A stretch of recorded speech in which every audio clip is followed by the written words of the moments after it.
He is a national risk that should not serve on the Intel Committee.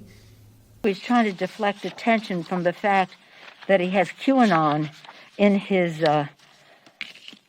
delegation over there. The wrongdoing here, Jim, is that at the same time this story was being leaked out is the time that I was working on impeachment on the House Intelligence and Judiciary Committees. And if this is a country where people who criticize the president are going to have law enforcement information weaponized against them, that's not a country that any of us want to live in. And I hope it is investigated as to who leaked this information. They're going to make others think twice when they're asked to sit down and provide defensive information about people like this. I hope none of my colleagues ever find themselves in the position that I found themselves in. Speaker Pelosi was notified. I was not. I'm asking for an FBI briefing now. But if she knew and maintained Swalwell on Intel, wrong. He is a national security threat. He was put on in his second year. I will tell you, as a leader, Intel Committee is treated differently. Why? Because those who serve on Intel get information that members do not. He's trying to deflect attention from the fact that he has QAnon in his delegation over there, and that I think is a danger in terms of our debate here about what the possibilities are for undue influence to members of Congress. Speaker Pelosi was notified. I was not. I'm asking for an FBI briefing now.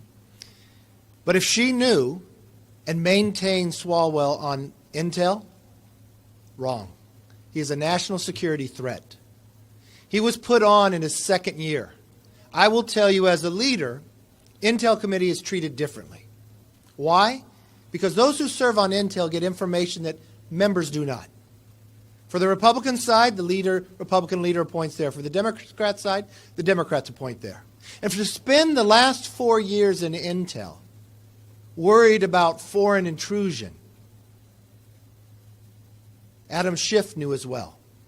To allow Eric Swalwell to sit inside a skiff where you do not bring your phones, you do not bring your watch, because what is discussed? He puts the threat of everybody else of what they're talking about as well. Why did she allow him to stay on that committee? And let's hope she does not in the next Congress either. The Democrat leader appoints the Democrat side. The question raises, when did she know? Why did she keep him? The same question that Adam Schiff. Did anybody approach Nancy Pelosi to lobby to put a person on their second term in the minority on Intel Committee? That's a question I have to know. Then the next question will arise, why did the Democrats pull out of a bipartisan task force on China after they agreed they would? This just raises so many more questions. Eric Swalwell should take it upon himself to resign from Intel. Why did Eric Swalwell, knowing what he knew after he was warned by the FBI, he didn't go to them, they went to him? Why did he challenge the director of Intel, John Radcliffe, when he just briefed the American public on the rise of China's spying? Why did he challenge that and take China's side and not America? That begins to raise a question too, and I would hope the Democrat leadership would raise a question for them. It's an easy one to answer for me. He is a national risk that should not serve on the Intel Committee. Swalwell was swindled, and he should be against China now instead of keep standing up for them.